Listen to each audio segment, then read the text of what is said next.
하나님 말씀 마태복음 9장 20절로 22절 말씀입니다.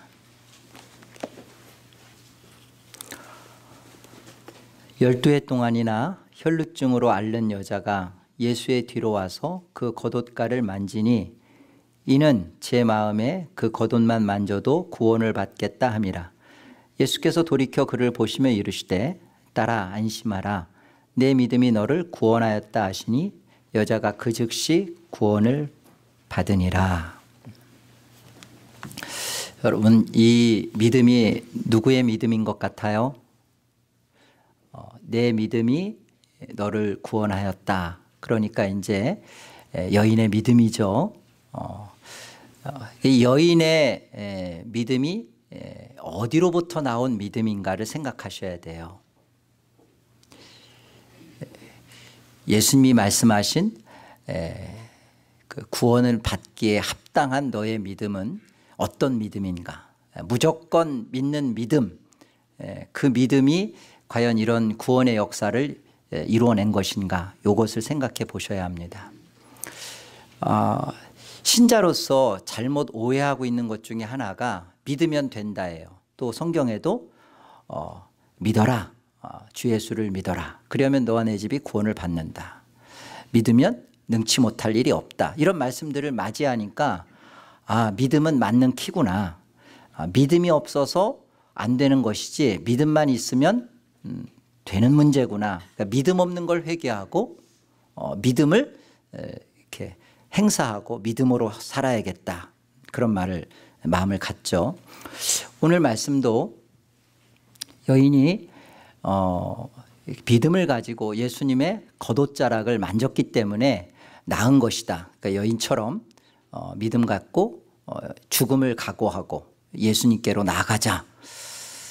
그러면 좀 곤란한 현상이 생기는데, 그건 뭐냐면 안 이루어지면 그러면 믿음이 없는 것으로 돼버리는 거예요. 이루어지면 내가 믿음이 있었던 것이 되는 거고, 믿음의 내용은 빠져버리고 믿음의 결과를 통하여서 내가 믿음이 있었는지 없었는지만 남아요. 좀 굉장히 잘못된 것입니다. 제가 동부에 있을 때 그 예배 회복 운동이라고 하는 나이스크라는 그 모임에 좀 젊은 사람들, 좀 중학교, 고등학교 뭐 이렇게 되는 친구들하고 같이 한번 그 모임에 한번 참여한 적이 있어요. 그런데 한 강사님이 쭉 말씀을 하던 가운데, 여러분 그 믿음으로 살아야 된다 그러면서 안경을 쓰고 있는 것도 이렇게 사실 믿음을 갖고 안경을 버리면 시력이 좋아진다는 거예요. 그리고 실제로 더 좋은 믿음을 가지려면 안경을 벗어서 지금 발로 안경을 밟아버리래요. 제가 중학교 때부터 안경을 썼거든요. 안경 쓴 사람은 알아요. 이게 많이 귀찮거든요. 그때는 뭐 라식 수술도 생각 못했을 때니까. 그래서 안경을 벗어서 밟을까? 근데 아닌 것 같기도 하고, 그래서 머뭇머뭇거리고 있는데 조금 지나니까 한 중학교 아이가, 여자아이가 안경을 밟았는데 자기 눈이 좋아졌다고 막 그러는 거예요. 그러니까 순간 또 저도 안경을 진짜 이번에는 정말로 밟아볼까? 정신을 이렇게 다시 차리고 그건 아니겠지 하고서 이제 안경을 이렇게 벗기만 하고 밟지는 않았어요. 그리고 썼는데, 그럼 저는 믿음이 없는 건가요? 이렇게 설명하기가 너무 쉽단 말이에요. 안경을 실제로 밟아서 깨졌어요. 근데 시력은 안 들어왔어요. 그럼 어떻게 되는 거예요? 너는 안 믿었다는 거지. 믿음이 없어서 안 된 것이고, 되면 당신은 믿음이 있었다는 거지. 이렇게 현상을 가지고 믿음을 키로 풀어서는 안 돼요. 성경은 그런 얘기를 하자는 게 결코 아닙니다. 우리가 예수님이 말씀하셨던 이 내 믿음이라는 것은 여인에게서 다른 게 아니라 여인이 가지고 있었던 자신의 죄, 부정함, 혈루 근원이 마르지 않고 계속 생리기간이 아닌데도 피를 쏟아내는 이 부정한 자신의 병이요, 이 죄를 예수님에게 전가하고 예수님 이 부정한 나의 죄의 짐을 대신 짊어주세요 라는 그 믿음의 내용을 가지고 있었던 거죠. 그 마태복음 8장 17절에도 보면 이사야의 예언한 대로 예수는 우리의 연약함을 친히 담당하고 우리의 병을 짊어지셨도다 그래요. 그러니까 이 여인이 가졌던 그 믿음이 어떤 거냐면 예수님 옷만 만지면 나는 깨끗해진다라는 그런 그 믿음을 예수님이 말하는 게 아니에요. 예수님 앞에 내가 옷자락을 만지는 데는 나의 부정함을 예수님에게로 옮기는 것이다. 나의 죄를 예수님이 담당하러 오신 것을 나는 믿고 그 믿음을 가진 거예요. 성경은 그걸 드러내고 싶은 거예요. 병이 나았다, 치유됐다, 예수님은 능력이 있다, 그거를 말하려고 하는 목적이 아닙니다. 예수님이 우리의 필요와 우리의 도움자로 오셨지만 예수님은 우리의 문제 해결자로가 아니라 우리의 근본적인 죄를 사하시고 죄를 근원적으로 해결하심으로 하나님과 우리와의 어떤 관계를 회복시켜 놓으셨는지 그 예수님이 누구신지 요걸 갖는 거예요. 요거를 이 여인의 병과 질고를 통하여서 우리가 병이 나았다라가 다가 아니라 이 병을 잊게 한 죄요, 이 질고를 예수님이 오신 것이 무슨 상관이 있는가, 그리고 예수님 십자가에 죽으신 것이 이 나의 질고와 무슨 상관이 있는가, 이 상관이 있음을 갖고 그것을 예수 그리스도에게로 가지고 나간 거, 그걸 믿음이라 그러는 거예요. 이사야서 53장을 가봅니다. 2절, 그는 이사야가 예언한 예수 그리스도예요. 주 앞에서 자라나기를 연한 순 같고 마른 땅에서 나온 뿌리 같아서 고운 모양도 없고 풍채도 없은즉 우리가 보기에 흠모할 만한 아름다운 것이 없도다. 그는 멸시를 받아 사람들에게 버림받았으며 간고를 많이 겪었으며 질고를 아는 자라. 간고와 질고는 우리의 육신이 갖고 있는 슬픔, 죄가 가져다 오는 온갖 병들, 이런 것들을 다 말합니다. 마치 사람들이 그에게서 얼굴을 가리는 것 같이 멸시를 당하였고 우리도 그를 귀히 여기지 아니하였도다. 그는 실로 우리의 질고를 지고 우리의 죄로 인한 모든 슬픔과 아픔과 병을 말합니다. 이걸 다 지고 우리의 슬픔을 당하였거늘. 예수님의 십자가의 죽으심은 우리의 죄로 인하여 발생된 모든 인생의 문제들, 그걸 다 포함해서 그 근본적인 죄니까 이것 때문에 예수님은 십자가에 죽으셨습니다. 근데 우리는 생각하기를 예수님은 그는 징벌을 받아 하나님께 맞으며 고난을 당한다. 자기 문제지 이렇게 생각한다는 거예요. 하나님과 자기와의 문제로 예수님 뭘 잘못했으니까 하나님 앞에 맞고 고난당한 거지 이렇게 생각한다는 거예요. 그러나 성경은 예수의 찔림은 우리의 허물 때문이요, 예수의 상함은 우리의 죄악 때문이라. 그가 징계를 받음으로 우리는 평화를 누리고 그가 채찍에 맞음으로 우리는 나음을 받았도다. 이 믿음을 갖고 예수의 겉옷자락을 만졌다라고 내 믿음이 너를 구원하였다라고 예수님이 설명하시는 거예요.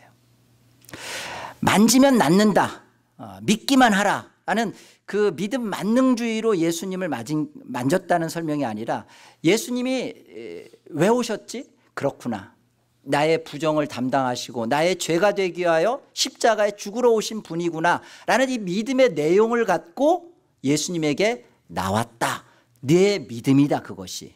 자, 이런 믿음은 인간에게서는 만들어질 수가 없어요. 인간이 생각하는 것은 눈에 보이는 것, 현상적인 것, 그런 것만 다 우리는 있다라고 생각하는데, 예수 그리스도가 나의 근본적이고 나의 본질적인 죄를 위하여서 오신 분이요, 이것을 믿음의 내용으로 갖고 예수님을 믿는 일은 우리에게서 발생되어지는 게 아닙니다.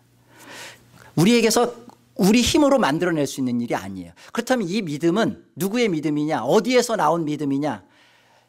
예수 그리스도가 주체이신, 예수 그리스도가 믿음이신 이 예수에게서 나온 믿음이죠.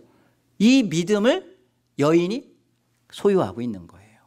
그 믿음을 말하는 거예요. 그냥 단순히 여인 자신에게서만 나오는 것이 아니라 예수 안에, 예수에게서 예수 그리스도와 함께 예수 그리스도를 가지고 있는 믿음, 그 믿음이 너를 구원하였다 그러는 거예요. 내 쪽에서만 내가 예수를 믿어야지, 나는 예수를 믿고 있어, 내 쪽에서만의 믿음이 아니라 이 믿음은 철저하게 어떤 성격을 갖느냐, 예수 안에 있는 성격이고 예수에게서 나온 것이고 예수 그리스도를 가지고 있는 믿음이라는 거예요. 아들의 믿음이, 아들의 믿음.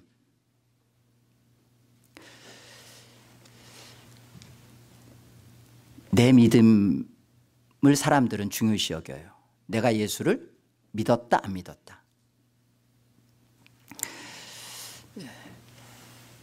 내가 예수를 믿었다고 하는 그 믿음이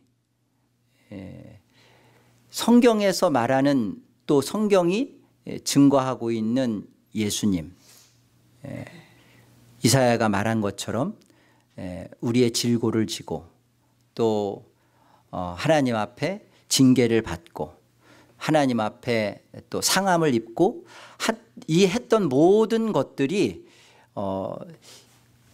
예수 그리스도가 바로 나의 죄를 해결하시고 나의 문제를 담당하시려고 오셨던 그 믿음, 예수에게서 나온 그 믿음, 이 믿음을 갖고 있느냐, 아니면 단순히 나는 믿었다라는 나만의 믿음을 갖고 있느냐. 내가 갖고 있는 믿음 속에 예수에게서 나온 믿음, 예수의 믿음이 있느냐, 성경이 보여주고 있는 그 사실 그대로를 예수를 믿고 있냐는 거예요. 예수를 그렇게 붙잡고 있냐는 거예요. 그 말씀인 겁니다. 내 믿음이라는 것이. 나는 예수를 알아요. 나는 주와 함께 길거리에서 밥도 먹었고 길에서 주님의 가르침을 들었어요. 그리고 또 주의 권능으로 병도 고쳤고 선지자로도 했고 말씀도 가르쳤습니다. 내가 주님을 사랑하고 내가 주님을 믿고 하는 내가의 믿음이 중요한 게 아니라 예수에게서 하나님이 무엇을 이루셨는지, 그리고 그 예수 그리스도가 십자가와 그의 부활을 통하여서 우리 안에 무엇이 되셨는지, 이 예수를 갖고 나오는, 예수를 가진 믿음, 그게 중요한 거죠. 예수를 가진 믿음이야말로 하나님과 우리와 상관이 있어지고 예수와 상관이 있어지는 거지, 그것은 없고 오랜 신앙생활을 했어도 그냥 내 믿음밖에 없어요. 나는 예수 믿는다. 누가 패 죽여도 나는 예수 믿는 거 부정하지 않는다. 그러나 내용은 없어요. 그 안에 하나님이 예수를 통하여 무엇을 이루셨는지, 예수 그리스도가 내 안에서 무엇이 되셨는지, 이런 건 전혀 없고 그냥 무조건 믿기만 하라. 난 믿는다는 거예요. 난 예수 믿는다. 나는 예수를 한 번도 부정한 적이 없다는 거예요. 누가 와서 나를 어떻게 해도 나는 예수 부정, 내용은 없는 거예요. 예수를 믿었더니만 이것도 잘 되고 저것도 잘 되고 건강도 잘 되고 자녀들도 잘 되고 요것만 있지, 성경이 말하는 예수가 왜 왔는지, 예수가 십자가에 왜 죽으셨는지, 죽음으로 인하여 내 안에 예수 그리스도를 내가 무엇으로 갖고 있는지는 없단 말이에요. 그럼 평생을 예수님을 믿어도 구원과는 상관이 없는 겁니다. 지금 그 얘기를 드리는 것입니다. 보다 더 중요한 것은 오늘 말씀의 진짜 핵심 포인트는 내 믿음이 너를 구원하였다라고 말씀하시니까 대체 이 예수님에게서 나온 그 믿음을 가진 여인에게서 나온 이 믿음의 모습이 중요하다는 거예요. 그냥 나는 예수를 믿었으니까 그 믿음 그것만으로 끝이 아니라 예수님이 지금 뭐라고 말씀하시냐면 예수에게서 나온 믿음을 가진 그 믿음이 너를 구원하였다 그럽니다. 예수에게서 가진 믿음의 모습이 여인에게서 어떤 거였어요? 예수님의 겉옷자락을 실제로 만졌잖아요. 아무것도 안 하고 뒷짐지고 가만히 있질 않았어요. 이 여인만 당시 이렇게 혈루증을 앓았을까요? 당시에 예수님 앞에 나올 수 없는 부정한 자들이 얼마나 많았겠어요. 무리 중에 얼마나 그런 사람들이 많이 있었겠어요. 근데 왜 성경은 이 여인의 이야기를 감동을 통하여서 성령께서 왜 남기셨을까요? 예수님에게서 나온 믿음은 아무것도 안 하고 뒷짐지고 가만히 있는 믿음이 아니라 실제로 예수님의 겉옷자락을 만졌다는 거예요. 실제로요, 이 본문과 병행 구절인 마가복음 5장과 누가복음 8장에서는 여인이 예수님의 겉옷을 만지는 즉시 나았다라고 설명을 합니다. 그런데 마태는 굉장히 좀 다르게 설명을 해요. 여기 다시 한번 보세요. 우리 마태복음 9장 우리 본문인데 다시 한번 보세요. 20절을 한번 보세요. 12해 동안이나 혈루증으로 앓는 여자가 예수의 뒤로 와서 그 겉옷가를 만지니 이는 제 마음에 그 겉옷만 만져도 구원을 받겠다 함이라 하면서 이런 생각을 갖고 만진 거예요. 22절 예수께서 돌이켜 그를 보시며 이르시되 따라 안심하라 내 믿음이 너를 구원하였다 하시니 여자가 그 즉시 구원을 받으니라. 여러분 어때요? 마태는 겉옷을 만져서 병이 나았다라고 설명하지 않고 예수님이 말씀하신 결과 그 즉시, 그죠? 예수님이 말씀하신 결과로 지금 이 혈루 근원이 끊어졌다라고 얘기하는 겁니다.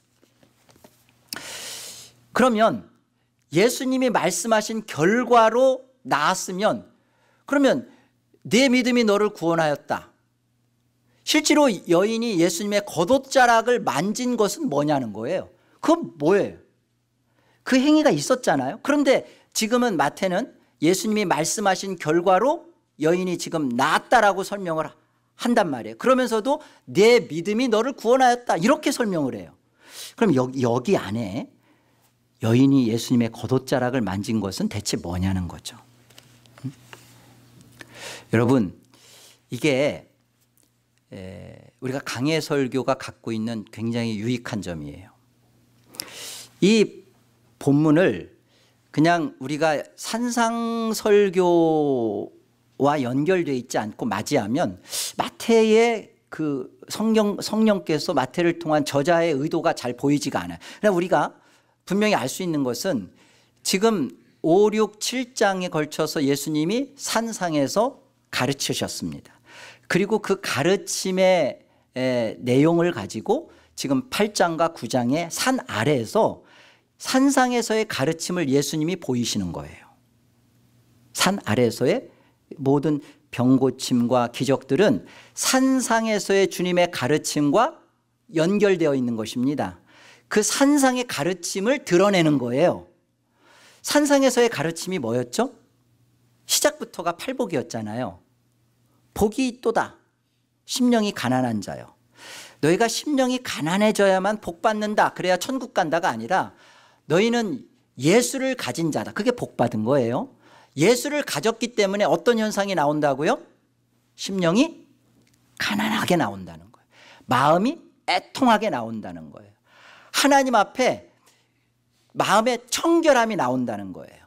의를 위하여 핍박받고 의로 인하여 오히려 즐거워하고 기뻐하는 일이 나온다는 거예요. 왜? 예수를 가졌기 때문에.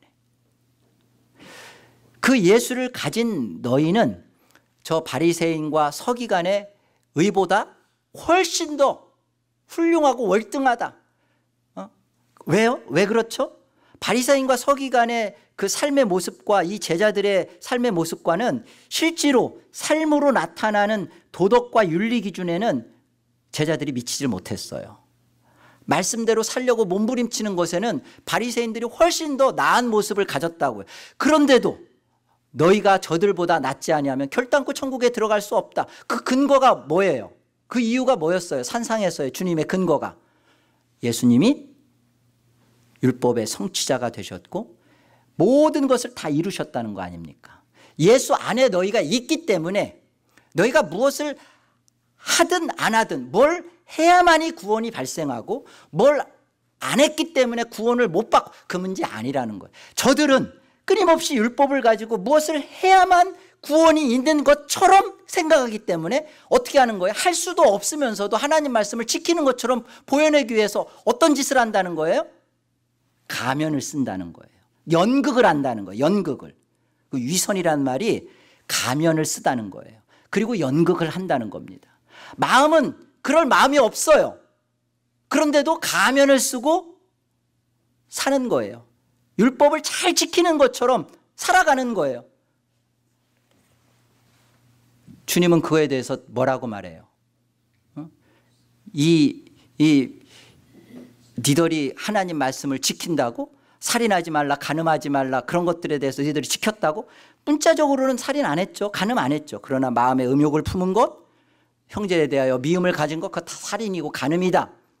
꼼짝없이 그들을 왜 코너로 몰아놓고 왜 율법 아래, 죄 아래 그들을 가둬버리죠?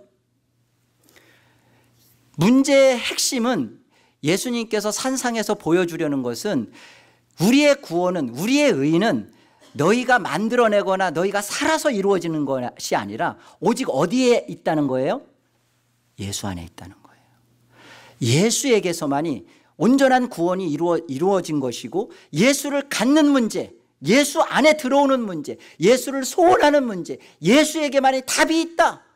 예수님은 나는 너희들의 이런 구원자로서 올 수밖에 없는 자요, 하나님이 나를 보낸 것은 너희의 할 수 없음을 깨닫고, 말씀을 통하여 율법을 통하여 깨닫고 오직 내 안에 들어오도록 하신 것이다. 이게 산상에서의 가르침이었죠.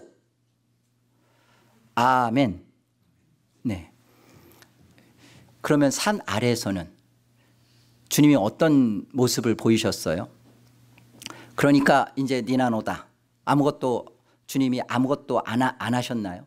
산 아래 내려오자마자 처음 만난 게 문둥병자였어요. 근데 문둥병자를 예수님이 고쳐주시고 됐다, 끝이었나요? 여러분 잘 보세요. 문둥병자에게 가서 네 나은 것을 제사장에 가서 보여라. 사건마다 뭐 백부장 하인의 그 병들었을 때도 백부장이 말씀만 하옵소서, 그래야면 내 하인이 낫겠나이다. 여러분 그냥 주님이 병 고치시면 돼요. 그냥 기적 행하시면 돼요. 그러는데도 거기에 다 일일이 동원되어지는 사람의 간섭들과 일하심이 다 드러나요. 중풍병자가 마태복음 9장에도 내 친구가 침상을 들어서 중풍병자를 데리고 오죠. 그리고 그 중풍병자를 향하여서 일어나 걸어가라 그런단 말이에요. 이거 다 자신들이 해야 되는 문제예요. 그 일을 자신들이 했기 때문에 그것이 되나요? 겉옷자락을 만졌기 때문에 지금 나았다고 하는 게 아니라, 지금 마태는 이 산상의 가르침과 그대로 연결하여서 예수님이 말씀하신 결과인데, 그 결과에 대해서 하나님의 뜻에 대하여 여인이 어떻게 하는 거예요? 예수님에게서 나온 믿음이라면 어떤 삶의 모습을 보인다는 거예요? 실제로 행한다는 거예요. 믿음의 행위가 따라 나온다는 것입니다. 예수 그리스도 안에만 구원이 있고 믿음이 있고 회개가 있고 거기에 그게 다 있어요. 그 예수 그리스도 안에 있는 믿음이고 회개고 중생이고 구원이고 영화고 성화라면 삶은 어떻게 나와진다는 거예요? 믿음이 나와지고 회개가 나와지고 성화가 나와지고. 지금 그 얘기를 산 아래에서 예수님이 여러 가지 기적과 사건들을 통하여 그것을 보여내 주시는 것입니다. 오늘 이 여인에게도 겉옷을 만진, 그래서 여인이 일사가구의 죽음을 무리를 헤집고 가가지고 여인의 옷자락을 만진 여인의 대단한 믿음이 중요한 게 아니라 이 믿음은 대체 누구 거냔 말이에요. 어디에서 나온 거냔 말이에요. 예수님이 우리의 질고를 지고 십자가에 죽으신 그 십자가를 통하여 자신의 죄를 전가시킨 그것을 가지고 있는 믿음이라면 이런 믿음의 모습 속에서 예수님의 겉옷자락을 만지는 실제적인 삶의 표현과 행위가 따라 나왔다라고 지금 주님은 그걸 설명하시는 것입니다. 우리가 이 부분을 하나님의 주권과 좀 자유의지와 조금만 더 연결해서 사도행전 27장으로 가서 우리가 좀 더 점검받기를 원합니다. 사도행전 27장을 가보시죠. 사도행전 27장 말씀의 배경은요, 바울이 이제 로마로 압송되어 갑니다. 백부장 율리오라는 사람이 이제 바울을 압송해 가는데, 바울이 여러 전도 여행을 통해서 풍랑이 일 때가 언제인지를 잘 알아요. 그래서 지금은 아니다, 지금 가면 풍랑이 일어난다 그러는데 이 백부장이 이게 선원들의 말만 듣고 그냥 항해를 고집합니다. 아니나 다를까 유라굴로라는 광풍을 만납니다. 바울이 로마로 압송되는 것도 하나님의 주권이고요, 또 광풍이 대작해서 막 정신없이 죽음에 몰아넣는 것도 하나님의 뜻 가운데 있는 일입니다. 이런 하나님의 주권 속에서 벌어진 일인데 그 일이 어느 정도로 심했냐면 보통 풍랑이 일면 배들이 감당할 수 없으면 배가 뒤집히니까요, 일단 배에 있는 짐을 가볍게 합니다. 그래서 이튿날째에는 배에 있는 짐들을 다 버리는 거예요. 목숨보다 중요한 게 어디 있겠어요. 그래서 거기에 있는 사람들이 자기네 짐보따리를 다 바다에다가 쳐박습니다. 그래고도 풍랑이 잔잔하지 않고 막 배가 요동치니까 배에 있어서 가장 중요한 기구들이 있잖아요. 돛이라든지 젓는 이렇게 모든 그런 기구들을 다 이제는 바다에다가 그것도 다 던집니다. 그리고서 이제는 망망대해에 바람이 부는 대로 끌려다닐 수밖에 없어요. 왜냐하면 배가 조금이라도 가벼워야 그나마 물살에 따라서 움직일 수 있고, 무거우면 쏠려가지고 뒤집어버릴 판이니까요. 너무나 어려운 상황에 직면했습니다. 여기 20절에 보면 여러 날 동안 해도 별도 보이지 아니하고 큰 풍랑이 그대로 있음에 구원의 여망마저 없어졌더라. 살 소망이 끊어진 겁니다. 야, 그 하루 이틀도 아니고 여러 날 동안 이제 해볼 도리 다 해봤는데 이제 안 된 거잖아요. 그러니까 포기하고 있었습니다.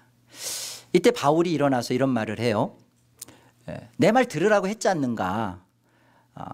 그러나 여러분들 안심하십시오. 두려워하지 마십시오. 이 배는 손상이 있을지 몰라도 이 배에 탔던 276명이 하나도 생명을 잃어버리지 않을 겁니다. 제가 이렇게 말씀드리는 데는 근거가 있습니다. 그러면서 저기 23절 보세요. 내가 속한 바 곧 내가 섬기는 하나님의 사자가 어젯밤에 내 곁에 서서 말하되 바울아 두려워하지 말라. 내가 가이사 앞에 서야 하겠고 또 하나님께서 너와 함께 항해하는 자를 다 내게 주셨다 하였으니 그러므로 여러분이여 안심하라. 나는 내게 말씀하신 그대로 되리라고 하나님을 믿노라. 그런즉 우리가 반드시 한 섬에 걸리리라 하더라. 내가 하나님의 주권과 뜻 가운데 가이사 앞에 서야 합니다. 뿐만 아니라 하나님은 내가 있기 때문에 나와 함께한 여러분들의 생명을 하나도 잃어버리지 않을 거라고 약속하셨습니다. 하나님의 주권대로 말씀하신 그대로 될 줄로 나는 믿습니다. 아멘. 그죠? 지금 바울이 그 얘기를 하는 거예요. 그러면 자, 그 다음에 이렇게 말한 바울이 하나님의 주권을 그대로 인정하고 받았다면 이제 그 다음부터는 어떻게 돼야 되는 게 정상적인 신앙의 모습이에요? 하나님의 주권에 맡기는 것이죠. 하나님이 이리 하시면 이리 하고 저리 하시면 저리 하고 사람들이 뭐 어떻게 하든 뭐 그게 맡기는 거잖아요. 맞잖아요. 그런데 그 다음의 말씀들은 그렇지가 않아요. 먼저 이제 배가 좀 육지에 걸릴 곳에 이렇게 가니까 거기에서 있었던 사공들, 선원들이 이런 생각을 갖는 겁니다. 우리가 빨리 그 구명보트죠. 거룻배를 내려서 우리가 먼저 빨리 탈출하자. 그래서 우리가 빨리 살아나자. 그런 생각을 갖는 것을 바울이 듣고서는 너희 선원들이 이 배를 떠나면 우리의 구원은 없다. 그래서 선원들이 떠나는 그 거룻배줄을 다 끊어버립니다. 이러면 안 되잖아요. 하나님이 살리기로 했으니까 다 살릴 거 아닙니까? 근데 왜 굳이 바울은 그렇게 해요? 여기 보세요. 30절 보세요. 사공들이 도망하고자 하여 이물에서 닻을 내리는 채하고 거룻배를 바다에 내려놓거늘 바울이 백부장과 군인들에게 이르되 이 사람들이 배에 있지 아니하면 너희가 구원 얻지 못하리라. 이에 군인들이 거룻줄을 끊어 떼어버리니라. 왜 굳이 이런 일을 하냐고요. 하나님의 주권이 너 가이사 앞에 쓸 것이고 너와 함께한 이 사람들은 하나도 다 276명이 다 살아날 거다. 그러면 맡겨야지. 하나님의 뜻에 맡기고 아멘하고 가야지. 이거 믿음 없는 모습 아닌가요? 뿐만 아니라 33절에 보면 날이 새어가며 바울이 여러 사람에게 음식 먹기를 권하여 이르되 너희가 기다리고 기다리며 먹지 못하고 줄인 지가 오늘까지 열 나흘인즉 음식 먹기를 권하노니 이것이 너희의 구원을 위하는 것이요 너희 중 머리카락 하나도 잃을 자가 없으리라 하고 떡을 가져다가 모든 사람 앞에서 하나님께 축사하고 떼어 먹기를 시작하며 그들도 다 안심하고 받아 먹었습니다. 너희가 살려고 하느냐? 그럼 먹으라는 거예요. 여러분, 이것이 하나님의 주권을 믿는 그 신앙과 위배되는 모습인가요? 아니면 이 모습은 무엇이죠?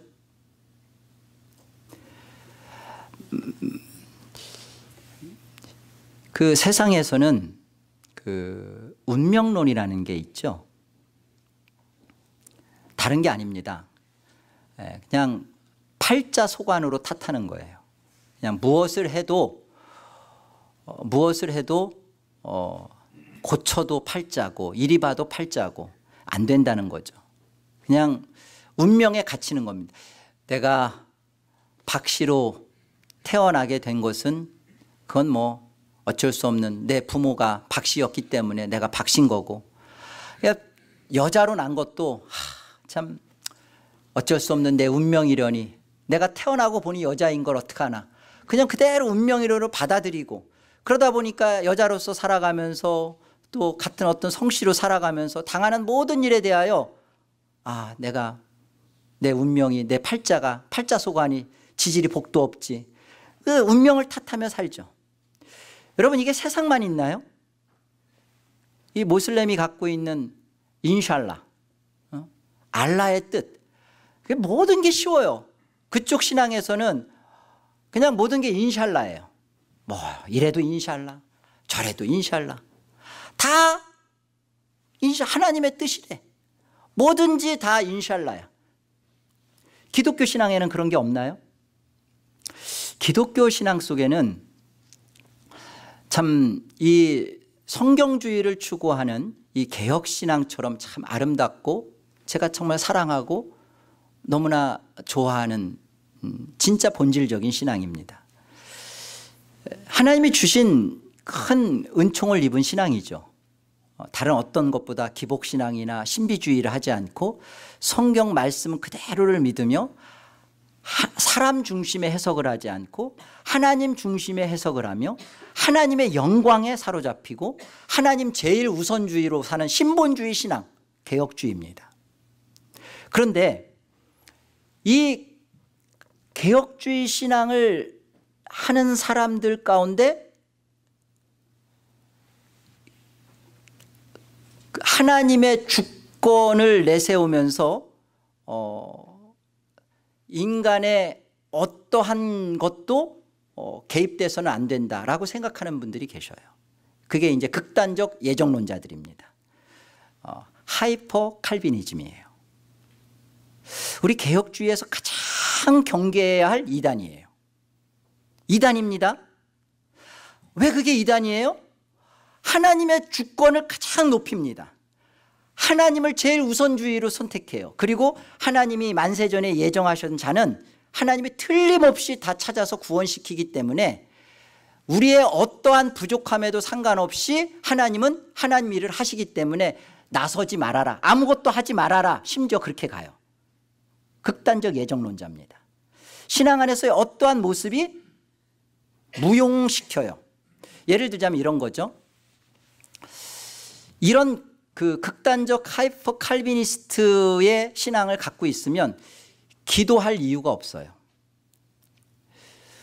기도를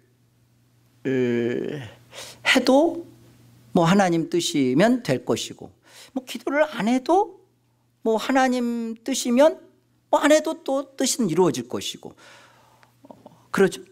그래서 신앙생활을 하다 보면 이 개혁주의 신앙을 하는 분들 가운데 자기가 개혁주의 신앙하기 전에는 기도를 많이 했대요. 이런 기도 저런 기도 많이 했는데 이렇게 분명히 성경에서 말하는 사실은 맞고, 그런데 기도할 게 없다는 거예요. 기도할 이유도 없고, 그래서 기도가 안 된다는 것이죠. 여러분, 내가 지금 기도할 이유가 없고 기도하는 것에 대하여 아무런 하나님에게 기도할 필요를 못 느끼고 있다면 여러분 진짜 극단적 예정론자들입니다. 성경은 구하라 그래요. 두드리라 그래요. 기도하라 그럽니다. 부르짖으라 그럽니다. 그럼 여러분이 성경을 거부하는 건가요? 그 기도함을 통하여서 예수님의 겉옷자락을 만지는 것을 통하여서 예수님이 내 믿음이 너를 구원하였다 그러시지, 그냥 생각만 갖고 나을 거야, 하나님이 뭐 낫게 할 자는 낫겠지 하고 뒷짐지고 있는데 그 병이 나았나요 지금? 성경 잘 보세요. 내 믿음이 너를 구원하였다. 네가 가지고 있는 믿음이 예수 그리스도가 바로 나의 죄를 위하여 오신 분이고 내 죄의 질고를 담당하신 분이라는 것을 네가 진짜 믿느냐? 그렇다면 그 믿음의 행위가 나와야죠. 내 믿음이 너를 구원하였다 그러잖아요. 기도할 게 없다는 거예요. 여러분, 기도는 정말 하나님의 은혜 속에서 우리가 처음에는 어렸을 때는 그냥 정말 내 필요와 내 것만 구하기 시작할 수 있어요. 그러나 진짜 기도는 하나님의 내 뜻을 자꾸만 관철시키는 게 아니라 하나님의 뜻을 내 안에 자꾸만 이 안에 그것을 받아들이고 하나님의 뜻을 이루어가는 거예요. 그게 기도예요. 그래서 우리 주기도문에서 가르쳐준 것처럼 맨 마지막에 어떻게 해요? 예수의 이름으로 기도합니다 그러죠. 여러분, 기도 끝날 때마다 다 예수의 이름으로 기도합니다 마치지 않아요? 예수의 이름으로 기도합니다라는 말은 이제 예수님이라는 표로 하나님 앞에 올립니다 이런 뜻 아니에요. 지금 내가 한 모든 이 기도는 예수님에게 걸맞는 것으로 하나님 앞에 드립니다. 예수님의 이름에 맞게, 예수님에게 합당하게. 우리 미국 사회에서는 좀 그게 안 보이지만 한국에 가면 우리 이렇게 동네에 보면 구멍가게 있잖아요. 그 동네마다 구멍가게, 조그만 구멍가게 가면 다 알죠. 저 조그만 아이가 누구 부모 아들내미인지 얼굴 봐도 알고 이미 다 알아요. 예를 들자면 우리 막내 녀석이 구멍가게 가가지고 아저씨 우리 아버지가 저 소주 한 병 달래요. 그러면 주인이 어떤 생각을 하게? 주인이 목사인 줄 알고 평상시에 저를 아는 분이라면 아버지 이름으로 소주 달라고 하는 것에 대해서 어떻게 생각하겠어요? 그게 걸맞는 게 아니죠.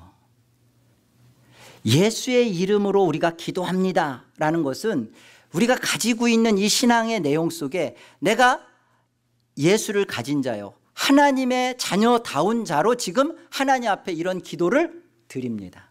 기도의 내용이 그 예수의 이름에 맞다라는 거예요. 그래야 물품을 줄 거 아니에요. 우리는 신앙이 자라가면서 기도할 내용이 점점 더 많아지는 게 맞습니다. 왜? 하나님을 알아가니까, 예수를 배워가니까 점점 더 하나님의 나라와 교회의 지체를 위하여, 민족과 세계를 위하여, 하나님의 영광을 위하여 기도할 제목들이 쏟아져 나오면 하나님의 뜻을 이루게 할 것들이 많은데 대체 무슨 놈의 신앙인지 신앙이 깊어지면 깊어질수록 점점점 기도할 시간이 없고 기도할 내용도 없고 기도도 안 하시고, 그리고서는 하나님의 뜻이 되어질 건 다 된다는 거죠. 이런 말도 안 되는 신앙을 하는 겁니다. 전도도 생각해 볼까요? 왜 전도할 필요 없죠. 하나님이 구원하기로 작정된 자는 하나님이 반드시 구원시킬 거니까 왜 구원합니까? 왜 우리가 나댑니까? 하나님께서 하실 자는 하실 거고 안 하실 자는, 안 믿을 자는 끝까지 안 믿고 죽을 건데, 지옥 갈 건데, 아니 우리가 왜 전도해야 돼요? 성경은 우리로 하여금 이 사명을 감당케 하잖아요. 바울을 통하여서 복음이 확장되어 나가도록 하잖아요. 윌리엄 캐리가 은혜 받고 구두 수성공으로 있다가 은혜 받고 내가 인도에 선교사로 가겠습니다. 영국에다 요청을 했어요. 영국이 도와주질 않아요. 자기들 기도 모임에 얘기를 하니까 거기에서 함께 했던 나이든 분이 이렇게 말을 하는 거예요. 젊은이, 그때 26인가 29 정도 됐으니까, 젊은이 나대지 말게. 하나님의 뜻이라면 인도의 영혼들을 하나님이 다 알아서 살릴 걸세. 당신이 안 가도 하나님의 구원은 이루어진다네. 가만히 있게나. 그랬어요. 이때 윌리엄 캐리가 했던 말이 있습니다. 하나님으로부터 위대한 일을 기대하라. 그리고 하나님을 위하여 위대한 일을 시도하라. 여러분, 이 현대 선교의 아버지인 윌리엄 캐리로 인하여서 130년 전에 우리 한국에도 복음이 들어가서 저와 여러분이 예수 믿은 겁니다. 아니 그런 일은 없고 그런 아무런 희생과 헌신과 수고 없이 저와 여러분이 이런 하늘의 생명을 받았을까요? 그런 게 없었는데, 우리는 이런 문제들에 대해서 하나님의 주권과 뜻 앞에 모든 것을 던져버리고 하나님이 알아서 할 것이니까 나는 뒷짐지고 있다. 절대 사도 바울이 그러지 않아요. 성경은 그러지 않아요. 성경은 하나님의 뜻이 276년 너희들 다 살아난다. 그런데 선원들이 거룻배 내려서 도망가면 그건 구원 없다. 거룻줄 끊어버리고 너희들이 살기를 원하냐? 밥 먹어라. 그런단 말이에요.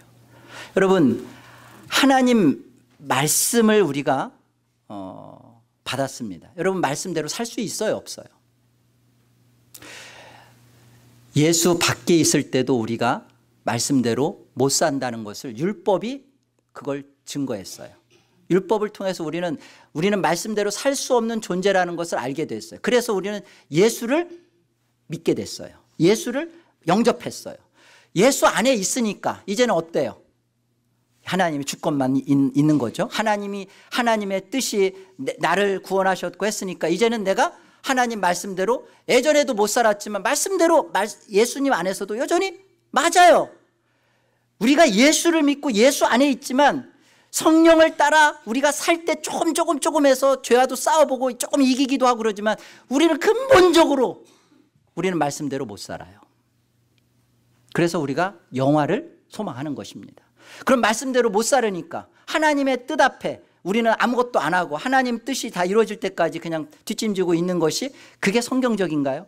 하나님은 왜 말씀대로 못 사는 우리에게 끊임없이 하나님 말씀대로 돌이키라고 하시고 믿으라고 하시고, 왜 그래요? 왜 여인이 예수님의 겉옷자락을 만진 것을 예수님은 그것을 지나갈 수도 있어요. 그런데 예수님은 찾으십니다. 내게서 근원 믿음의 능력이 나갔다. 누구냐? 제자들이 아니 주님 이렇게 사람들 많은데 그 누구라고 그냥 가시죠. 그럴 때 아니다. 찾아내세요. 하나님의 뜻을 이루심에 있어서 그 사람 속에서 나타나는 그 믿음, 그거 증거해 내신단 말이에요. 우리의 예수 안에서 우리의 행위가 우리의 구원을 가져오는 거 아닙니다. 이미 우리는 구원받은 자로서 산상에서의 가르침처럼 이미 우리는 구원을 받은 자처럼 여기다 뭘 더하거나 빼서 구원이 완성되는 거 아니에요. 그러나 우리는 이 예수 그리스도 안에서 있는 자로서 하나님의 말씀대로 순종하며 말씀대로 살아가며 그 말씀을 통해서 뭘 더 알아가고 배워가요? 내게 가지고 있는 이 믿음이, 내가 한 이 회개가 진실한 것이고 참된 것이고 그것이 가져다주는 하늘의 생명을 누리고 맛보는 것입니다. 이게 신앙이에요. 우리가 성경에서 온전해지라, 완전해지라라는 말은 너희가 나타나는 결과와 그 열매가 온전하고 완전해야 된다 요구하는 게 아닙니다. 우리의 동기를 묻는 거예요. 동기. 네가 하나님 앞에서 거룩하게 살려고 하는 거. 예수 안에 있어도 우리는 여전히 오염되어 있기 때문에 죄가 들어온단 말이에요. 그런데 여기서 완전해지고 싶은 거예요. 그래서 어떻게 해요? 회개하는 거예요. 날마다 죄와 싸우면서 눈물을 흘리면서 회개하는 거예요. 기도하는 거예요. 말씀대로 살려고 몸부림을 치는 거예요. 그러니까 쳤더니만 목사님 쳐도 여전히 죄 짓던데 그래서 안 하겠다는 거예요. 그게 구원파 신앙이에요.